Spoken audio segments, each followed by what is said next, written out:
બિસ્મિલ્લાહિર્રહમાનિર્રહીમ. ધોરણ 9 વિષય ગણિત, પાઠ 8 ચતુષ્કોણ. આજે આપણે બે પ્રમેય જોવાના છે. એક છે પ્રમેય 8.8 અને બીજો છે પ્રમેય 8.9. બરાબર ને? તમને થશે કે આજે બે પ્રમેય, પણ એક પ્રમેય આપણે સાબિત કરવાનો નથી અને બીજો આપણે સાબિત કરીશું, પણ એનો ઉપયોગ અહીંયા થાય છે એટલા માટે આપણે અહીંયા આ પ્રમેય લખેલો છે. બરાબર છે? તો આપણે શરૂઆત કરીએ એટલે બિસ્મિલ્લાહિર્રહમાનિર્રહીમ એનાથી આપણે શરૂઆત કરીશું. બરાબર? અસ્સલામ વાલેકુમ. જો કોઈ ચતુષ્કોણની સમસામેની બાજુઓની એક જોડની બાજુઓ સમાન અને સમાંતર હોય તો તે ચતુષ્કોણ કેવો છે? કે સમાંતર બાજુ ચતુષ્કોણ છે. તો આપણે અહીંયા લઈએ કઈ જોડ સમાંતર આપણે લઈશું કે ચતુષ્કોણ ABCD ની AB સમાંતર CD. જો આપણે આમાં થોડી સાબિતી આપી દઈશું એટલા માટે એનો ઉપયોગ કરવાનો છે તો તમને ખ્યાલ આવે કે ભાઈ સમાંતર છે અને સમાન છે. થઈ ગયું? હા, તો જે સમાન આપેલી હોય ને એના માટે આપણે આ રીતે નિશાની કરતા હતા. હવે આપણે બે ત્રિકોણ લઈએ. એક ત્રિકોણ જો અમે એક વિકર્ણ દોર્યો છે, રેખાખંડ AC વિકર્ણ છે. બરાબર? તો બે ત્રિકોણ બન્યા, ત્રિકોણ ABC. બરાબર? ત્રિકોણ ABC અને બીજો ત્રિકોણ કયો બન્યો આપણને? તો આપણે અહીંયાથી લઈશું ત્રિકોણ CBA, ત્રિકોણ અને ત્રિકોણ CBA. બરાબર? હવે આપણે આ બે ત્રિકોણને મારે એકરૂપ બતાવી દેવા છે. જો હું એકરૂપ બતાવી દઉં તો સામેની બાજુની બંને જોડ એકરૂપ બની જાય તો પછી આપણને સમાંતર બાજુ ચતુષ્કોણનો આગળનો પ્રમેય છે કે જે સમાંતર બાજુ જે ચતુષ્કોણની સામેની બાજુઓની બંને જોડ સમાન હોય તો તે ચતુષ્કોણ કયો બને છે? કે સમાંતર બાજુ ચતુષ્કોણ. આ ગુણધર્મ છે તો એનો આપણે ઉપયોગ કરવાનો છે. બરાબર છે?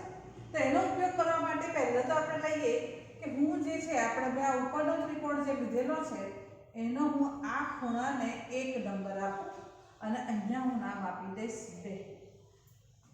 બરાબર? એટલે જો અહીંયા આપણે આ ખૂણો લઈશું અને આમ. બરાબર ને? એટલે અહીંયાથી આપણને કયો બનશે તે. તો આપણે અહીંયા આપીએ, અહીંયા કરતાં અહીંયા નીચે આપીએ તો વધારે સરળ રહેશે કારણ કે સીધો Z બની જાય એટલા માટે. બરાબર? તો આપણે આ બે તો સમાંતર લીધેલી છે જ. આ એક લઈએ અને બે લઈએ. બરાબર? તો અહીંયા ત્રિકોણ CBA માં ખૂણો 1 અને ત્રિકોણ ADC માં ખૂણો 2 બંને કેવા ખૂણા થયા? તો કે એકરૂપ ખૂણા થયા. કેમ? તો કે બે સમાંતર રેખાઓની છેદિકાથી બનતા કયા? જુઓ Z ટાઈપના અંતરયુગ્મ કોણ બને છે માટે એકરૂપ છે. જો અહીંયા આપણે એક બાજુ તો આપણે એકરૂપ બતાવી દીધેલી છે AB બરાબર CD. બરાબર છે? એને આપણે કહીશું બાજુ પક્ષ આપેલો છે. તો હવે આપણે બીજું લઈએ છીએ કે ભાઈ જુઓ અહીંયા આપણે પહેલા AB લીધેલું છે કે અહીંયાથી લીધેલું છે કે આ ખૂણો એક કયો ખૂણો છે? તો કે ખૂણો CAB છે. એટલે ખૂણો 1 એકરૂપ ખૂણો કયો બનશે? તો કે ખૂણો 2. બરાબર છે? એનું નામ શું છે? કે ખૂણો BAC અને આ ખૂણાનું નામ શું છે? ખૂણો DCA. તો આ પ્રમાણે પણ લખી શકાય. બરાબર? કે ખૂણો BAC એકરૂપ ખૂણો કયો બનશે? કે DCA. હવે બા લઈએ, બાજુ ખૂણો અને બાજુ થઈ જાય. તો લો આ એક બાજુ એવી છે જે બંનેમાં આવેલી છે એટલે AC અને CA બંને આવશે. તો આપણે લખીશું અહીંયા કે AC બરાબર CA. તો અહીંયા બા બની ગયું. તો જુઓ બાજુ ખૂણો બાજુ. તો બાકુબા પૂર્વધારણાના આધારે કહી શકાય કે ત્રિકોણ ADC અને ત્રિકોણ CBA બંને કેવા છે? કે સમાન છે. બરાબર છે? તો ખૂણા પરથી આપણે સંગતતા જોતા હતા કે A ને સંગત કયું બિંદુ બન્યું? તો જો આ શિરોબિંદુ બને છે અને આ બને છે. બરાબર? એટલે જો અહીંયા A ને સંગત C બન્યું. બરાબર છે? A ને સંગત C. પછી આપણે લઈએ કે B ને સંગત કયું આવશે? તો કે B ને સંગત આવશે આપણે લઈએ કે AB બરાબર CD છે, A ને સંગત C તો B ને સંગત D. બરાબર? બરાબર છે. અને પછી આપણે કહીશું અહીંયા કે ડી ને સંગત કયું આવશે કે ડી ને સંગત બિંદુ સોરી એ બી અને સી બરાબર છે અને એ બી સી તો અહીંયા સી ને સંગત લઈશું આપણે કે ભાઈ સી ને સંગત બિંદુ આવશે એ બી સી લો કે સી બી એ લો કે સી એ બી લો બરાબર છે સરખું જ છે. તો આ ત્રિકોણ બનશે બંને કેવા બન્યા કે એકરૂપ બન્યા અને જો બંને એકરૂપ હોય તો બાકીના અંગો કેવા એકરૂપ થશે કે એકરૂપ જ થાય માટે એડી બરાબર બીસી થશે. જો અહીંયા એડી બરાબર બીસી આ બંને બિંદુઓને જોઈન્ટ કર્યા બરાબર છે એટલે એડી બરાબર બીસી થઈ ગયા. તો ચતુષ્કોણની સામસામેની બાજુની બંને જોડ એકરૂપ થઈ ગઈ. બંને જોડ એકરૂપ હોય તો કેવો ચતુષ્કોણ બની જાય કે સમાંતર બાજુ ચતુષ્કોણ બની જાય બરાબર ને. માટે આ જોડ પણ કેવી બનશે કે સમાંતર બનશે. સમાંતર બાજુ ચતુષ્કોણની વ્યાખ્યા પડશે. તો હવે આપણે આ પ્રમેયનો ઉપયોગ કરીશું એના પછીના પ્રમેય સાબિત કરવામાં. તો હવે અહીંયા જોઈએ આપણે કે ભાઈ આ પ્રમેય કેવી રીતે સાબિત કરીશું તે બરાબર છે. તો હવે અહીંયા શું લખેલું છે તો કે જરા વાંચીએ પ્રમેય 8.9. પ્રમેય 8.9 શું કહે છે તો કે પ્રમેય 8.9 કહે છે કે ત્રિકોણની બે બાજુઓના મધ્ય બિંદુઓને જોડતો રેખાખંડ ત્રીજી બાજુને સમાંતર હોય છે બરાબર છે. દેખાય છે ને બધાને? હા દેખાશે તો વળી લો આપણે નજીક કરી દીધું. તો મેં હવે મારે શું કરવાનું છે તે કે આ પ્રમેય મારે સાબિત કરવા માટે રેખાખંડ AB નું મધ્ય બિંદુ E લીધું મેં, રેખાખંડ AC નું મધ્ય બિંદુ F લીધું માટે AE અને BE સરખા થાય અને AF અને CF સરખા થાય બરાબર છે. ત્રિકોણની બે બાજુઓના મધ્ય બિંદુને જોડતો રેખાખંડ બરાબર છે. તો આપણે અહીંયા લખીશું કે પક્ષ આપેલો છે આપણને કે ત્રિકોણ ABC માં રેખાખંડ AB અને રેખાખંડ AC ના મધ્ય બિંદુઓ કયા છે તો મધ્ય બિંદુઓ અનુક્રમે E અને F છે બરાબર. હવે રેખાખંડ EF કોને સમાંતર છે તો કે ત્રીજી બાજુ કઈ છે તો કે BC. સાધ્ય રેખાખંડ EF સમાંતર રેખાખંડ BC થાય બરાબર. તો હવે આપણે અહીંયા શું કરીશું તે કે આ કર્યા પછી મારે શું કરવું પડશે આ પ્રમેય સાબિત કરવા માટે કે રેખાખંડ AB ને સમાંતર એક કિરણ હું અહીંયા દોરીશ. ક્યાં તો કે C પરથી એક કિરણ દોરીશ. એવું દોરીશ કે જે રેખાખંડ EF ને લંબાવતા અહીંયા આપણે આ પ્રમાણે હું આ F બિંદુ ઉપર લઈ લઉં અને અહીંયા હું D આપીશ. એ પ્રમાણે લંબાવીશ કે CD બરાબર છે. CD અને AB એકબીજાને સમાંતર થાય બરાબર. તો હવે મેં શું કર્યું તો કે મેં નવી રચના એ કરી કે સાબિતી આપણે લઈએ કે કયા બિંદુમાંથી મેં સમાંતર કિરણ દોર્યું છે તો કે C માંથી બરાબર ને. તો હવે હું અહીંયા આપણે આ તરફ લઈ લઈશ. જરાક આપણે અહીંયા જોઈએ આ બાજુએ શું છે એમાં તો કે એમાં છે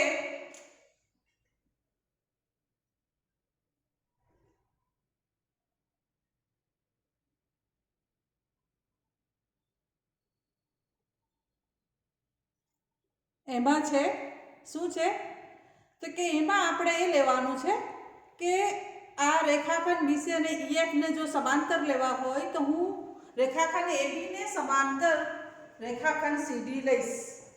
એટલે બિંદુ સાબિતી આપણે આપીએ કે નવી જે રચના કરી હોય એમાંથી જ સાબિતી અપાય બરાબર છે. તો નવી શું રચના છે તો કે પહેલા તો રેખાખંડ AB આ લખી દેવાનું. ત્રિકોણ ABC માં રેખાખંડ AB અને રેખાખંડ AC ના મધ્ય બિંદુઓ અનુક્રમે E અને F છે. પક્ષ ત્રિકોણ ABC ના મધ્ય બિંદુઓ કયા છે અનુક્રમે E અને F છે. પછી શું કરીશું તો કે પછી આપણે લઈશું કે AB સમાંતર CD દોર્યું, બરાબર. C બિંદુમાંથી આપણે AB સમાંતર CD થાય તેવું કિરણ CD દોર્યું. આ રચના કરી છે, વધારે નહીં આપણે. હવે આપણે લઈએ કે AB સમાંતર CD છે તો એનાથી અને E'F'D થાય એટલે EFD થાય, બરાબર. હવે આપણે શું લઈશું તે કે ત્રિકોણ લઈશું. આ ત્રિકોણ અને આ ત્રિકોણ, આપણે બે ત્રિકોણ લેવાના છે. તો અહીંયાથી લઈશું આપણે કે ત્રિકોણ AEF, ત્રિકોણ AEF અને ત્રિકોણ CDF. જો બે આ ત્રિકોણ આપણે સાબિત કરી દઈએ કે ભાઈ બંને એકરૂપ છે તો આપણને આપણું પરિણામ મળી જાય. કઈ રીતે તે આપણે જરા જોઈએ કે આપણે અત્યારે જ કહ્યું કે ત્રિકોણ ABC માં રેખાખંડ AB નું મધ્ય બિંદુ AE છે, E છે, માટે આ બંને બાજુઓ સરખી થાય, બરાબર. એ જ પ્રમાણે રેખાખંડ AC નું મધ્ય બિંદુ F છે, માટે AF બરાબર CF થાય. આ કરી દીધું આપણે. હવે જરા જોઈએ આપણે આ ત્રિકોણ અને આ ત્રિકોણ મારે એકરૂપ લેવાના છે, બરાબર. તો એકરૂપ લેવા માટે જો મેં અત્યારે જ કહ્યું કે AB અને CD કેવા છે તો કે સમાંતર છે, બરાબર ને. તો સમાંતર હોય તો સમાંતર જો આ બે સમાંતર, આ અને આ સમાંતર છે. તો સમાંતર રેખાઓની છેદિકાથી બનતા આ કયા ખૂણા બનશે? અંતઃયુગ્મ કોણ. તો એ કેવા બને છે તો કે એકરૂપ બને છે. એટલે આ ખૂણાનું નામ આપણે આપીશું. અહીંયા જો મારે આટલો ત્રિકોણ લેવો છે એટલે ખૂણો EAF, એટલે ખૂણો EAF બરાબર કયો ખૂણો લઈશું કે ખૂણો DCF, બરાબર ને. EAF ખૂણો DCF લો એક ખૂણો થઈ ગયો, બરાબર. હવે જુઓ અહીંયાથી આ બાજુ આપણને આ બંને એકરૂપ આપેલી છે. કેમ સમાન આપેલી છે? કારણ કે F મધ્ય બિંદુ છે માટે AF બરાબર CF થાય ને. એટલે આપણે લખીશું AF બરાબર CF. કેમ કે પક્ષમાં આપેલું છે આપણને એટલા માટે. હવે આપણે લઈએ જુઓ આ ખૂણા શું બને છે. આ બંને જો અહીંયા ચોકડી બને છે અને આ સામસામેના ખૂણા એટલે એને શું કહીએ છીએ આપણે? અભિકોણ, બરાબર ને. આ પ્રમાણે આપણે આ જોતા હતા તે. તો આપણે એક ખૂણાનું નામ આપીએ અહીંયા કે ખૂણો AFE બરાબર ખૂણો AFE બરાબર શું આવશે કે ખૂણો CFD, ખૂણો CFD, બરાબર ને. તો ખૂણો CFD એનું નામ આપણે DFC પણ કહી શકાય, CFD પણ કહી શકાય. તો આ બન્યું ખૂબ. આ તો બાજુ છે એટલે પક્ષ પરથી આપણે બાજુ લીધી તો શું બન્યું અહીંયા તો કે ખૂણો બાજુ ખૂણો. તો ખૂબાખૂબ પ્રમેય પરથી કહી શકાય કે આ બંને ત્રિકોણ કેવા બનશે તો કે એકરૂપ, બરાબર. એટલે આપણે લઈએ કે આ બંને ત્રિકોણ એકરૂપ ત્રિકોણ છે. કયા બંને ત્રિકોણ એકરૂપ છે તો કે ત્રિકોણ AEF અને ત્રિકોણ CDF એકરૂપ થાય. તો આપણે જો અહીંયા જરાક હું આ પક્ષ કાઢી નાખવો પડશે મારે, કારણ કે પછી આપણો આવશે નહીં. એટલે આપણે અહીંયા લઈ લઈએ. એટલે માટે શું લીધું? જો F ને સંગત તો F જ આવશે, A ને સંગત C અને E ને સંગત D. એટલે આપણે જે નામ આપેલું છે એ પ્રમાણે કે A ને સંગત C આવે, E ને સંગત D આવે અને F ને સંગત F. એટલે ત્રિકોણ AEF એકરૂપ ત્રિકોણ CDF, બરાબર. કોના પરથી કે ખૂબાખૂબ AEF CDF. હવે આપણે જરા જોઈએ કે જો આ બંને એકરૂપ હોય તો એના બાકીના અંગો પણ કેવા થશે તો કે એકરૂપ જ થાય ને એટલે આપણે અહીંયા લઈશું ને કે ભાઈ આ CD એ કોને એકરૂપ થશે તો કે એને એકરૂપ થશે જુઓ અહીંયા કે CD એકરૂપ EF થાય CD બરાબર AE થશે સોરી બરાબર છે એટલે આપણે લખીશું કે AE બરાબર CD પણ AE નું માપ અને EB નું માપ કેવું છે તો કે સરખું છે પક્ષમાં આપેલું છે તો અહીંયા લખીએ કે AE બરાબર તો BE આપેલું છે BE ને આપણે CE પર લખી શકીએ BE પક્ષ જુઓ એક જ બાજુ આ બે બાજુઓ સાથે સરખી છે આ AE આને પણ સરખી છે AE આને પણ સરખી છે તો આ બંને પણ કેવા થશે તો કે સમાન તો માટે આપણે લખીશું શું લખીશું આ આપણે કોના પરથી લીધું ને કે CPCD પરથી કહી શકાય ને તો અહીંયા CPCD લખીશું અને અહીંયા લખીશું આપણે AE બરાબર BE AE બરાબર CD તો CD બરાબર શું આવ્યું કે CD બરાબર BE આવ્યું તો જુઓ અહીંયા CD અને BE એ બંને સમાન થઈ ગયા બરાબર તો હવે આપણે શું લેવાનું છે કે ભાઈ આપણે તો એક બાજુ સમાંતર અને સમાન લેવાની છે તો આપણું સાબિત થઈ જશે તો જરાક જોઈએ અહીંયા કે ભાઈ આ એક બાજુ સમાન છે અને આપણે કહ્યું છે કે AB સમાંતર શું છે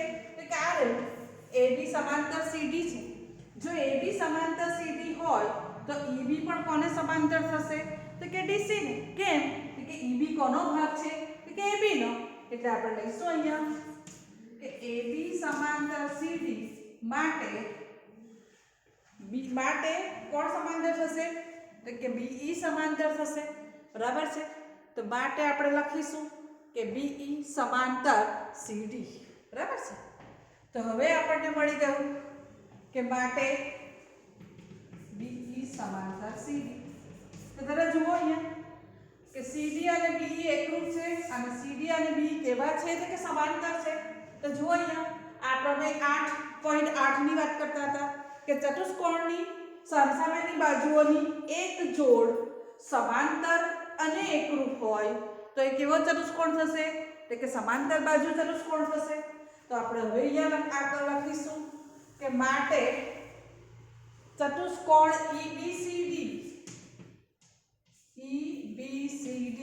કેવો થશે કે સમાંતર બાજુ ચતુષ્કોણ તો એને આપણે શોર્ટમાં લખી શકીએ ને સબાચ બરાબર થાય અને સમાંતર બાજુ ચતુષ્કોણ હોય કોના પરથી રીતે પ્રમેય 8.8 લખી દેવાનું અહીંયા પ્રમેય 8.8 તો માટે આ સમાંતર બાજુ ચતુષ્કોણની વ્યાખ્યા જે છે કે બંને સામસામેની જોડ હોય તે સમાંતર હોય એટલે માટે BC અને ED પણ કેવા થાય તો કે સમાંતર એટલે લખીશું કે માટે ED સમાંતર BC પણ EFD છે આપણે કહ્યું છે આગળ આ રહ્યું EFD છે માટે આપણે શું કહીશું તો કે EF પણ કોને સમાંતર થશે કે સમાંતર BC બરાબર ને તો EF સમાંતર BC થાય છે તો એ આપણે કોને સાબિત થઈ ગયો બે બાજુના મધ્ય બિંદુને જોડતો રેખાખંડ બીજી બાજુને સમાંતર છે એ પ્રમેય આપણો સાબિત થઈ ગયો હવે આપણી પાસે આ બે ત્રિકોણને સમાન એકરૂપ બતાવવા માટેના એના પરથી આપણને બીજું એક પરિણામ પણ મળે છે કે EF અને FD એ પણ સમાન બને છે કોના પરથી તો કે આના પરથી CPCD પ્રમાણે તો આપણે લખી શકાય પણ EF બરાબર FD CPCD બરાબર હવે જો EF અને FD બંને એકરૂપ થઈ ગયા બરાબર બંને સમાન છે તો EF હવે ED સમાંતર BC છે અને ED બરાબર BC છે એવું આપણે કહ્યું છે કે ED સમાંતર BC અને ED બરાબર BC સમાંતર બાજુ ચતુષ્કોણની વ્યાખ્યા સામસામેની બાજુઓ સમાંતર અને એકરૂપ છે માટે તો જો ED બરાબર BC હોય તો ED નું માપ એ કયા બે રેખાખંડોના માપનો સરવાળો તો કે EF અને FD નો તો આપણે લખીશું કે EF બરાબર FD તો EF વત્તા FD બરાબર ED બરાબર માટે ED બરાબર શું થશે તો કે ED બરાબર 2EF પણ કહી શકાય ને. FD ની જગ્યા પર EF લખી દઈએ તો શું લખાશે? તો કે 2EF. તો અહીંયા આપણે FD ની જગ્યા પર હું આ લખી દઉં છું. એટલે ED બરાબર 2EF થાય. બરાબર. જો ED બરાબર 2EF થાય અને ED બરાબર શું છે? તો કે BC છે. તો આપણે ED ની જગ્યા પર 2BF લખી નાખીએ તો શું બનશે? તો આ છેલ્લે તમે લખજો કે BC બરાબર હું આની જગ્યા પર મૂકું છું આ પરિણામ 2EF માટે 2 ને બાજુ પલટ કરવા માટે EF બરાબર 1/2 BC. એટલે બે બાજુના જોડતો મધ્ય બિંદુને જોડતો રેખાખંડ ત્રીજી બાજુને સમાંતર પણ થાય છે અને એનાથી અડધા માપનો થાય છે. આ સાથે આ પ્રમેય આપણો પૂરો થાય છે. માનું છું કે તમને સમજ પડી હશે.